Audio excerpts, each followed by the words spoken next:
आप सभी मित्रों का हृदय की गहराई से स्वागत करता हूं और आभार व्यक्त करता हूं कि इतनी बड़ी संख्या में आप लोग यहाँ पर उपस्थित हुए।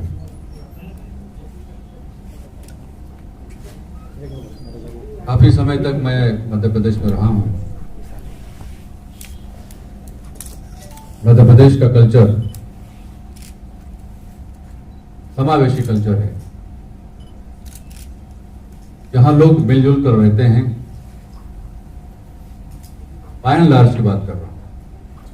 कुछ ऐसे लोग भी हैं जो अपनी डफली और अपना राग खिलाफ करते हैं और वर्तमान समय में जो कुछ भी मध्य प्रदेश में हो रहा है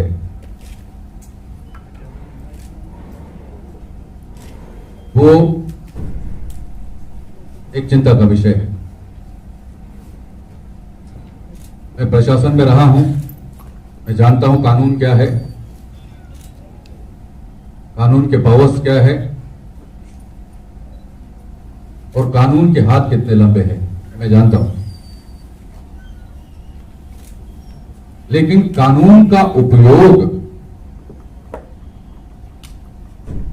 यदि संविधान को बनाए रखने में होगा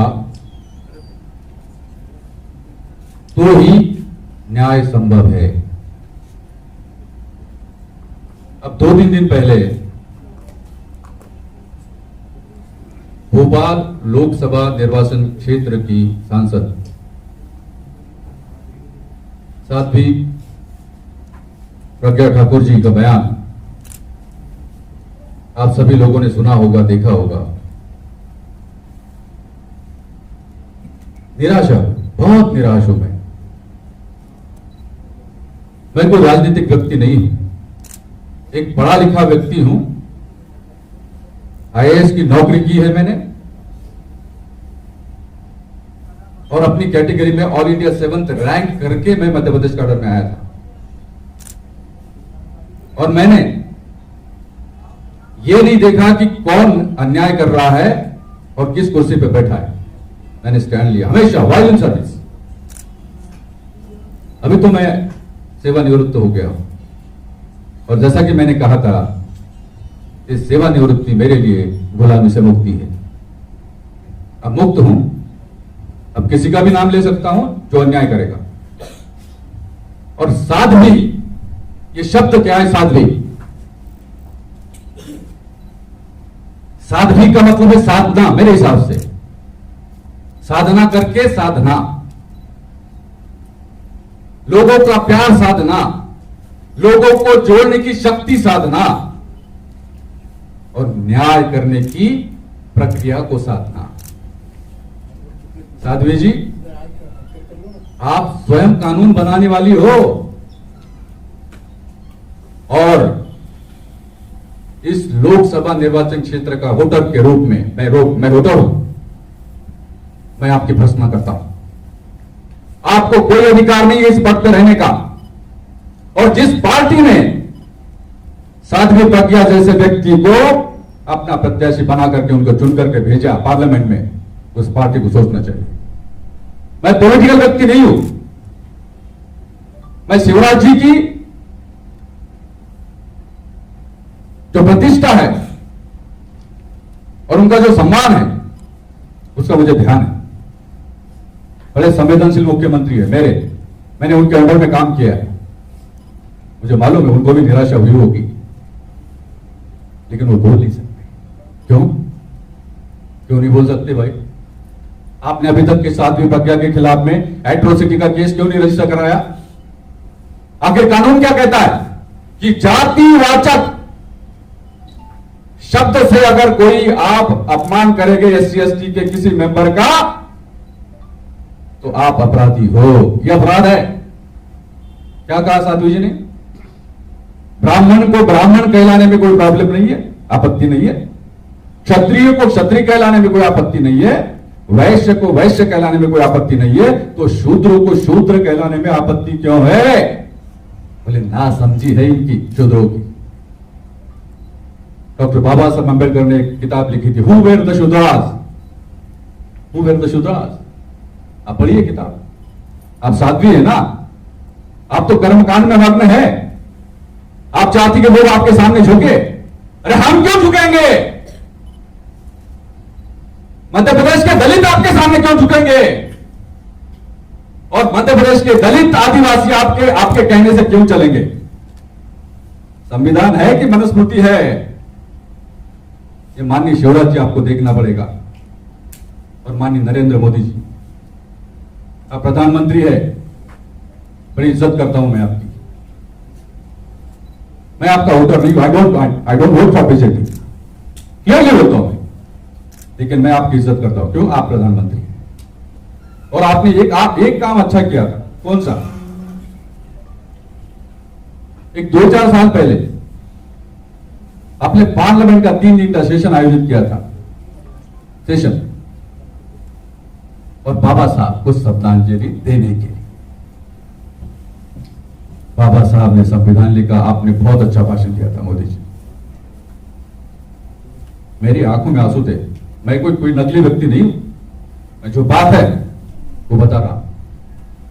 मेरी आंखों में आंसू थे। आपने बाबा साहब पर क्या सेशन आयोजित किया था, क्या पार्लियामेंट के मेंबर्स क्या बोले थे। साध्वी प्रज्ञा जैसी घटिया व्यक्ति को आपने मेंबर ऑफ पार्लियामेंट करके भेजा है। आप चुप हो मोदी जी, और आप चाहते हो कि दलित आदिवासी आपको वोट करे, आपके पार्टी को वोट करके 2024 में आपको चुन करके भेजे। What is this? आप चुप क्यों हो? आप कार्रवाई करिए। और मैं देखना चाहता हूं हमारे समाज के, दलित समाज के, आदिवासी समाज के विधायक, मंत्री, सांसद, कोई नहीं बोल रहा है। अरे बाबा साहब ने आपको काय के लिए आरक्षण दिलाया था? क्यों दिलाया था आरक्षण? आप जाके आपके लोगों के ऊपर जो अन्याय अत्याचार होता है उनको न्याय दिला सके। एक विधायक का स्टेटमेंट मैंने नहीं पढ़ा, चाहे बीजेपी का हो या कांग्रेस का हो या बीएसपी का हो या कोई भी पार्टी का हो, मैंने नहीं पढ़ा। और बाबा साहब ने क्या कहा था? अगर चुनकर आने के बाद आप चुप रहोगे तो क्या होंगे? आप गुलाम होंगे। गुलाम है, आपको पार्टी का डर है, लेकिन फिर उन लोगों का क्या होगा जिन्होंने आपको भेजा है, जिन्होंने आपको विधायक बनाया है, सांसद बनाया है, मंत्री बनाया है। अब उनके पास जाके आप क्या कहोगे कि हां भैया हम तो शूद्र हैं, ये कहोगे। और शूद्र वर्ड है, शूद्र वर्ड कॉन्स्टिट्यूशनल है क्या? ये कानूनी वर्ड है क्या? और साध्वी जी, अब आपने कहा कि भाई आपको तो हम जैसा बोलेंगे वैसा रहना पड़ेगा, यानी कि शूद्र बनकर आपको रहना पड़ेगा। अब मैं मेरे समाज के लोगों को, जिसमें बड़े पैमाने पे चमार समाज के लोग हैं, मैं मार समाज का हूं, लेकिन मध्य प्रदेश में चमार समाज के लोग बड़े पैमाने पे, भलाई समाज के बड़े पैमाने पे है, वाल्मीकि समाज के लोग हैं, और भी जातियां हैं, अनुसूचित जातियां हैं। आपके सामने क्या विकल्प है? बाबा साहब ने 1956 में इन्हीं तत्वों के कारण हिंदू धर्म को त्याग करके बौद्ध धर्म अपनाया था। बाबा साहब चिल्ला चिल्ला कर बोल रहे थे हमारे खिलाफ में अत्याचार मत करो, हमारे लोगों पर अत्याचार मत करो, हमें शूद्र मत कहो। तब भी लोगों ने नहीं सुना था। कितने साल हो गए 1956 को? मध्य प्रदेश की धरती पर, जिस धरती पर बाबा साहब का जन्म हुआ, वहां तुम कह रहे हो कि तुम शूद्र हो, and you should remain like a Shudra, and the administration of the government of Madhya Pradesh is keeping quiet, and the prime minister of this country is keeping quiet. This can not be allowed. मैं आज ऐलान करता हूं, भले जान चली जाए,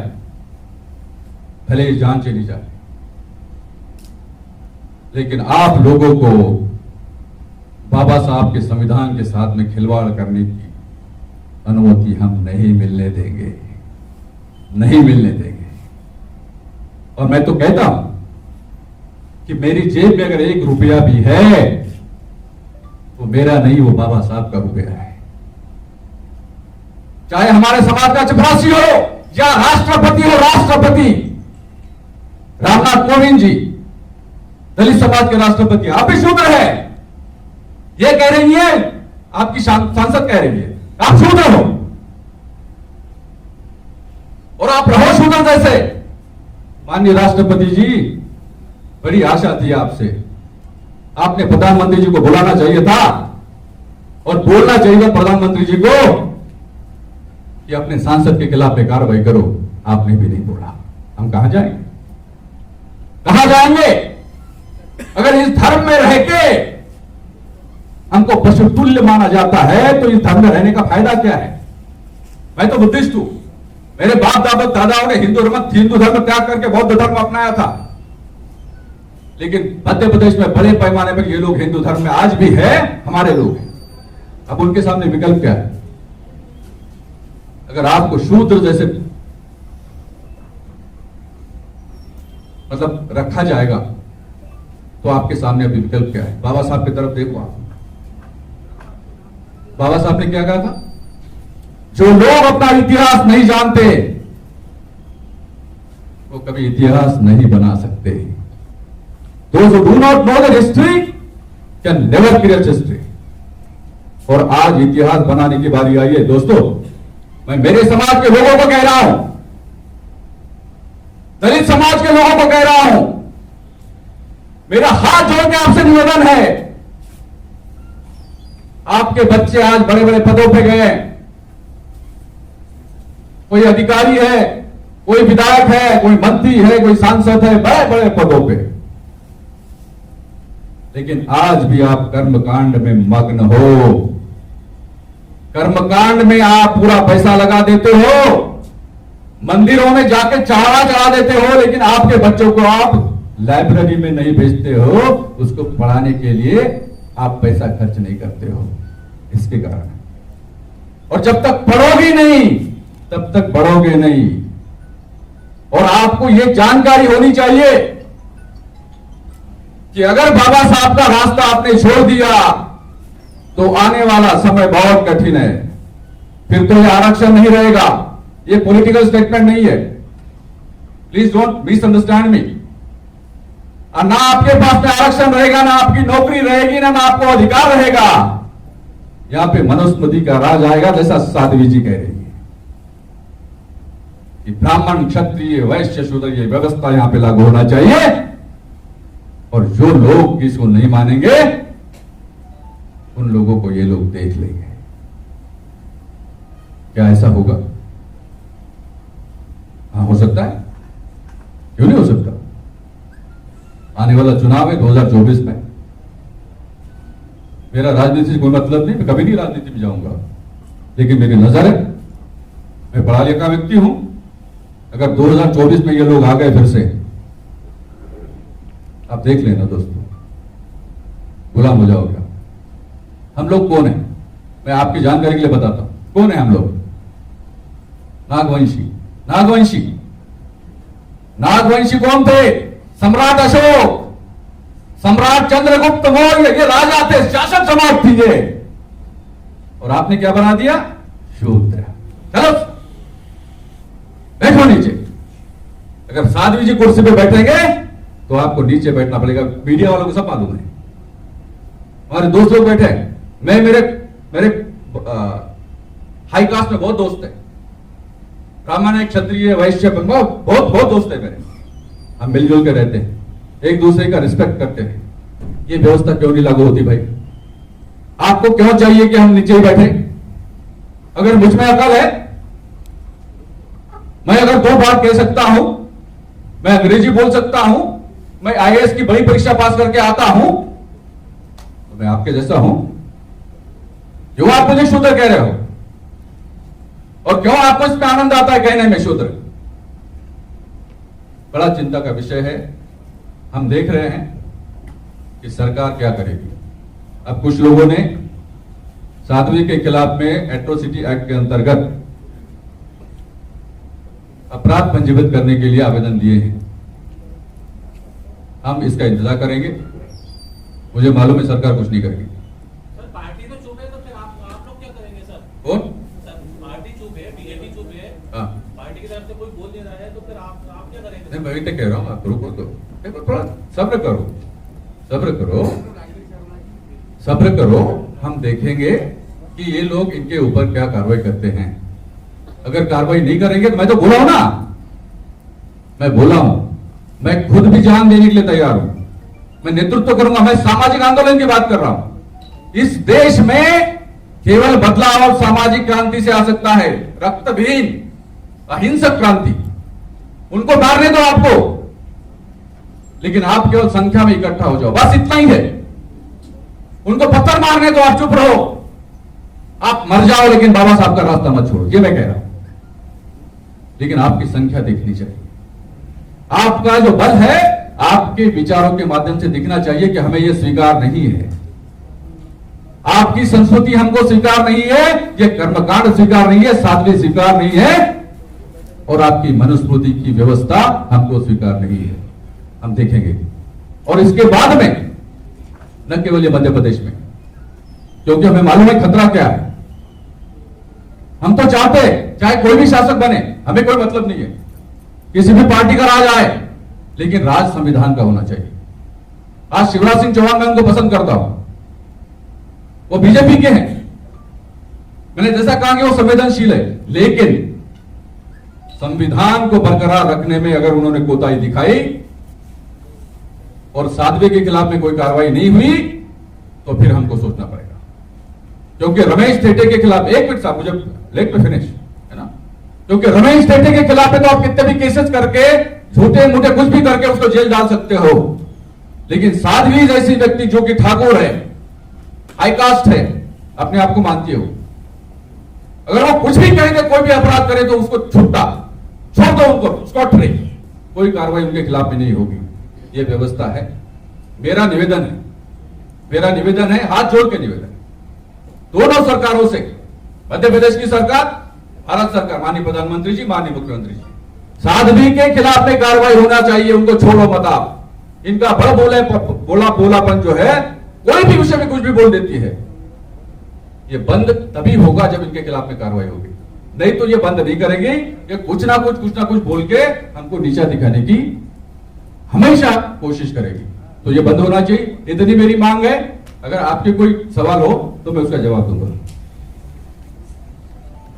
मेरा सवाल है, मेरी आवाज पूछ रही है? जी।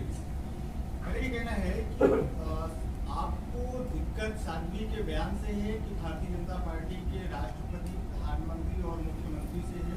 दूसरा, आपने कहा कि सूत्र को सूत्र कह करके उन्होंने जो है एक मतलब इस तरह का बयान नहीं देना चाहिए, उन्होंने एक मनुवादी व्यवस्था को किया है। मेरा कहना ये है कि जो संविधान में जो आरक्षण का प्रावधान किया गया है, वो किस व्यवस्था के तहत उसको लाया गया है? क्योंकि वहां भी तो चार तरह के भेद किए गए हैं। नहीं, वो नहीं, वो गलत बोल रहे हो आप। नहीं, ऐसा नहीं। देखिए संविधान में वो कहां से आया? वही बोल रहा हूं ना, सुनिए, संविधान में कोई शूद्र, क्षत्रिय और वैश्य नहीं है। संविधान में अनुसूचित जाति, जनजाति और पिछड़ा वर्ग ये उल्लेखित है, ये उल्लेखित है। आप अगर अनुसूचित जाति वाले को बोलेंगे कि आप शूद्र हो तो ये गलत है, ये मनुस्मृति है ना। तो संविधान में ये चार जो वर्ण व्यवस्था की बात कर रहे हैं वो कहीं नहीं है, आप पढ़ लीजिए। वो आया उसका कॉन्सेप्ट नहीं, कहां से? ये इन्होंने लाया ना संविधान में कॉन्सेप्ट है, वो कहां से? भाई। ये देखो, ये जाति, अपना समाज जातियों में बट गया, ठीक है, लेकिन जातियों का मतलब ये नहीं कि आप किसी को बोलेंगे कि आप शूद्र हो, ये कह नहीं सकते आप, ये व्यवस्था है नहीं साहब। सर आप उम्मीद कर रहे हैं कि पार्टीज एक्शन उठाएं, अगर वो नहीं उठाती हैं हाँ। तो आपने कहा कि कुछ हमें देखना पड़ेगा चिंताजनक, मतलब व्हाट डू यू प्लान? नहीं, we'll go to the people basically, we'll organize some meetings and educate them, enlighten them कि अभी ऐसी स्थिति में अगर आपको इस तरह से अभी भी, मतलब कितने साल हो गए स्वतंत्रता को मिलने के बाद में और संविधान लागू होने के बाद में, अगर ऐसी व्यवस्था है तो फिर क्या आप ऐसे रहेंगे? क्या आप गुलाम बन के रहेंगे? क्या आप सोचेंगे कि नहीं सोचेंगे? मतलब जिसको आप वोट देंगे वही आपको लात मार के ये बोलेगा कि तुम शूद्र हो, तभी आप उसको वोट देंगे। So you are talking of an awareness campaign. Yes, आप एफआईआर दर्ज करवाने जाएंगे? हाँ जाएंगे, क्यों नहीं जाएंगे, हम भी जाएंगे। हमारे लोगों के साथ में बात चल रही है हमारी, हम जाएंगे। कब तक लेकिन करवाएंगे एफआईआर? नहीं, अभी लोग तो गए हैं, कुछ लोगों ने तो अप्रोच भी किया है। अगर उसमें कार्रवाई नहीं होती है तो फिर हम लोग है ना, हम काय के लिए, हमने बाबा साहब का नमक खाया है। सर, जिन शब्दों का इस्तेमाल आपने थोड़ी देर पहले किया था छोटी समाज के लिए, ठीक तब है। जो भी अनुसूचित जाति हैं, हाँ। उनकी जिन शब्दों का इस्तेमाल आपने थोड़ी देर पहले अपनी कॉन्फ्रेंस में किया था, हाँ। आप खुद उनको इस नाम से पुकार रहे हैं, तो बाकी लोगों को पुकारने में क्या कौन आपत्ति कौन से है? नाम से पुकारा मैंने? सर, आपने उनको जातिवाचक शब्द कहा भी इसी कॉन्फ्रेंस में। कौन सा? अब मैं आपको कहूंगा तो आप नहीं, बोलो बोलो, नहीं ना, बोलो। ना, आपने उनको चमार कहा। नहीं, चमार तो जाति है। नहीं, तो आप जब उनको खुद पुकार नहीं, रहे हैं मैं तो बोल दूसरे रहा कैसे हूँ, को रोक सकते जाति, हैं? देखो कॉन्स्टिट्यूशन में जो देखो प्रोविजन है ना आरक्षण का, उसमें जाति चमार है। क्षत्रिय कहीं नहीं है, वैश्य कहीं नहीं है। हाँ? सर, मेरा सवाल वो नहीं है। मेरा सवाल ये है कि जब आप ही उस चीज नाम से पुकार रहे हैं तो दूसरे को आप कैसे रोक सकते हैं? मैं देखो, मैं ये कह रहा हूं, अब देखिए, वो आपका विवेक है, आपका खुद का मत है। मेरा मत है कि चमार को आप शूद्र मत को, और शूद्र बन के रहो ये मत को। इतना मेरा निवेदन। जाति तो जाति नहीं, और जो जाति नहीं वो जाति है। अब है भारतीय समाज की व्यवस्था है, बाबा साहब ने यही तो कहा था, कास्टलेस सोसाइटी। आया क्या? वो ही नहीं हो। सर, मान लेते हैं कि कितने लोग इस जाति का उच्चारण करते हैं, आप जैसा कह रहे हैं, आज कितने लोग इस जाति का उच्चारण करते हैं कि ये चमार है, ये तो है। आज आपके पास में बैठने वाला आदमी भी नहीं मालूम पड़ता कि ये कौन है।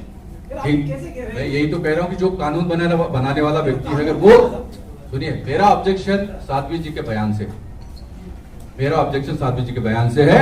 एक कानून बनाने वाला व्यक्ति यदि इस तरह की बात करेगा तो हम कहां जाएंगे? बस मान लिया कि हैबिचुअल ऑफेंडर आप कार्रवाई चाहते हो, आप अपना थोड़ा सा क्रिएटिव कंट्रीब्यूशन आपने जो किया है उसके बारे में हम थोड़ा सा जानना चाहेंगे। आपकी बात सही है, ये आपका एक पहलू हो गया है। जो आपका क्रिएटिव कंट्रीब्यूशन रहा है बैटल ऑफ भीमा कोरेगांव, उसके बारे में थोड़ा सा जानना चाहेंगे। देखो, मैंने जैसे पहले कहा आपको, बाबा साहब जो है, अब थोड़ा सुन लीजिए, बाबा साहब जो है 1 जनवरी को हमेशा भीमा कोरेगांव के शौर्य स्तंभ को नमन करने के लिए जाते थे। क्यों जाते थे? मैं जानता हूं कुछ लोगों को बाबा साहब का नाम लेना पसंद नहीं है, मैं जानता हूं, लेकिन साहब मुझे तो लेने दो, है ना।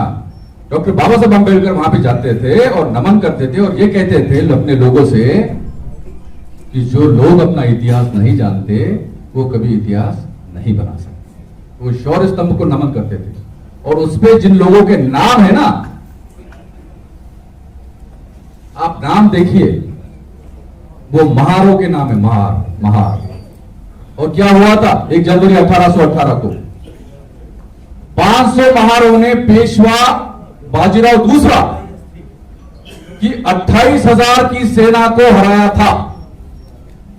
वो क्यों हराया था भाई? यही महार लोग पेशवा के सेना में हुआ करते थे। छत्रपति शिवाजी महाराज की सेना में 18 पकड़ जाति। 18 पकड़ का मालूम, 18 पकड़ का मतलब आपको मालूम होगा। विभिन्न जातियां, मतलब उसमें ब्राह्मण भी थे, उसमें रामोशी भी थे, महार भी थे, चमार भी थे, कुणबी भी थे, मराठा भी थे, सारे लोग हुआ करते थे। लेकिन जैसे ही शिवाजी महाराज का राज चला गया और पेशवाई आई, तो अछूतों के गले में हांडी और कमर में झाड़ू बनवा दी गई। हांडी काय के लिए? हांडी इसलिए कि आप जब चलोगे रास्ते पर तो आप बाहर थूक नहीं सकते, आप उसमें थूको, और चलते समय आपके जो पदचिन्ह है वो कायम न रहे, इसके लिए आपके कमर को झाड़ू। और आपके लिए व्यवस्था, मतलब महारों के लिए व्यवस्था की गई थी तत्कालीन पेशवाओं ने। क्या कि जब आपकी छाया आपके पैरों के पास होगी, यानी 12 बजे पहले दोपहर में, तभी आप बाहर निकलेंगे। हमारे महिलाओं पे अत्याचार, कत्लेआम, गांव के गांव उजाड़े जाते थे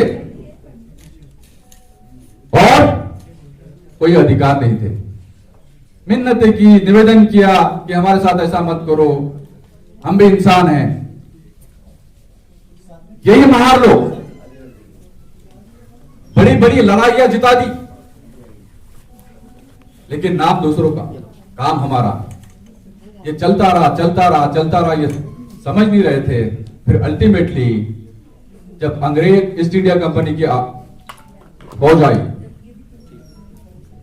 और फौज में कुछ लोग भर्ती हो गए महार, विभिन्न जाति के लोग फौज में भर्ती थे ईस्ट इंडिया कंपनी के, केवल महार नहीं थे।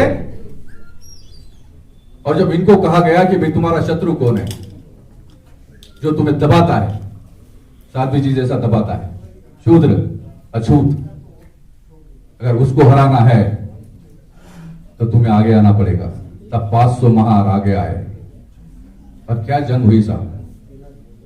मैंने इतिहास के पन्नों को खंगाला है, एक एक पन्ना मैंने पढ़ा, एक एक रिसर्च पेपर पढ़ा है, एक एक बात पढ़ी है, उसके बाद रिसर्च करके हमने स्क्रिप्ट बना के, और जो चीजें अभी आजकल आप सोशल मीडिया में देख रहे होंगे,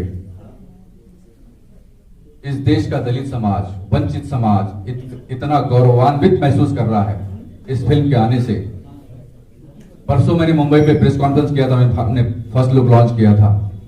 क्या बातें हुई जरा देखो, क्या कह रहे थे लोग वहां के, यह है बैटल ऑफ भीमा कोरेगांव। जब आप इस फिल्म को देखेंगे तो आपको लगेगा कि कौन इंसान है कौन हैवान है। हम हैवानियत की बात कर रहे हैं, हमको इंसानियत चाहिए, लेकिन हैवानियत के खिलाफ में अगर आप लड़े नहीं तो आप जीत नहीं सकते, आप जिंदा नहीं रह सकते। यह है बैटल ऑफ भीमा कोरेगांव।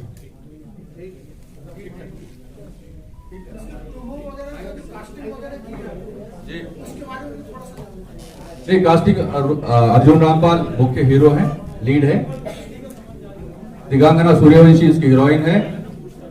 और एक बहुत ही खूबसूरत डांस आप जो आप लोग देख रहे होंगे अभी, जो हमने रिलीज किया, सनी लियोनी उनका डांस है और बहुत अच्छा सारा प्रोजेक्ट हुआ है। मेरी तारीफ मैं खुद नहीं करूंगा, जब आप फिल्म देखेंगे तो आपको लगेगा ये फिल्म वाकई अच्छी बनी। सर ये प्रोडक्शन ये प्रोडक्शन हाउस ज्वाइन किया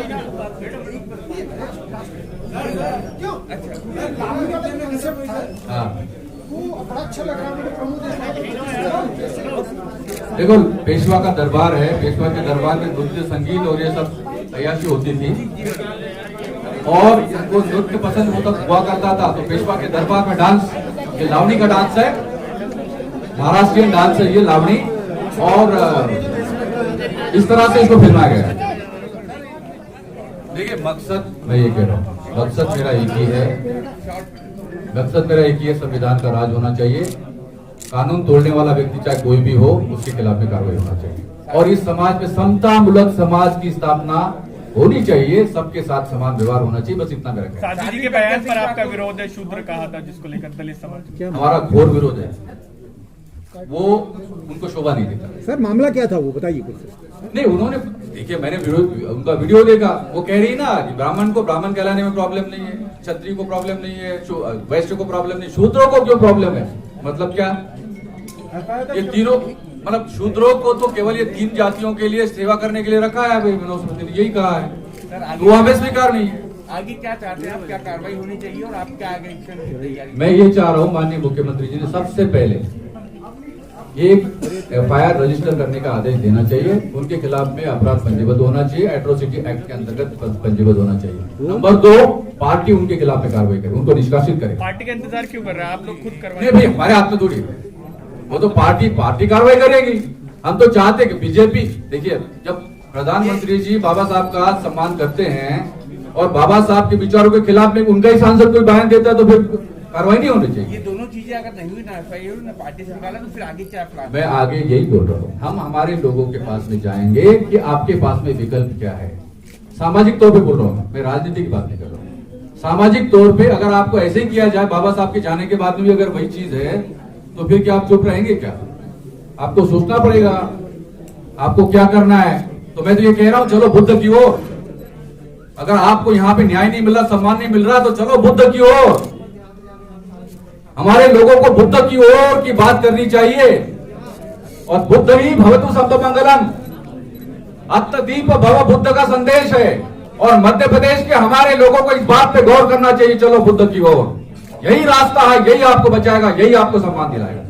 2024 में आपने कहा कि मोदी जी फिर से रिटर्न होंगे तो संविधान खत्म हो जाएगा। मैंने ये नहीं कहा, मैंने कहा पॉसिबिलिटी है, लेकिन अगर मोदी जी इस तरह के इंडिकेशन देते हैं कि वो न्याय करेंगे, और कार्रवाई करेंगे, संविधान का राज वो स्थापित करते रहेंगे, तो हमें आशा है। लेकिन अगर ऐसा नहीं होता है और अत्याचार पे अत्याचार होता रहे, कोई कार्रवाई नहीं होगी, तो फिर आशंका तो है। तभी आपको लगता है कि संविधान नहीं है सब? नहीं, संविधान को लागू करना चाहिए ना। संविधान रह के क्या फायदा है? अगर उसको लागू नहीं करेंगे तो क्या फायदा है उसका? कोई मतलब नहीं। ठीक है, थैंक यू। मुस्लिमों को लेकर भी कई बार विवादित बयान दे चुके, ये कह चुके कोई मुस्लिम आपके घर पे आए तो उसे अंदर भी मत आने दीजिए। मैं यही कह रहा हूँ, क्या मुस्लिम मानव नहीं है क्या? मुसलमान मानव नहीं है क्या? इंसान नहीं है क्या? आप कैसे बोल सकती हो मुसलमानों के बारे में इस तरह की बात? तो मैं तो कह रहा हूँ, देखो, जो मुसलमानों के खिलाफ भी उन्होंने बोला है और दलितों के खिलाफ भी उन्होंने बोला है, ये वंचित समाज है। मुसलमान भी वंचित समाज है, उन पर अत्याचार होते हैं, और मुसलमानों को भी दलितों का साथ देना चाहिए।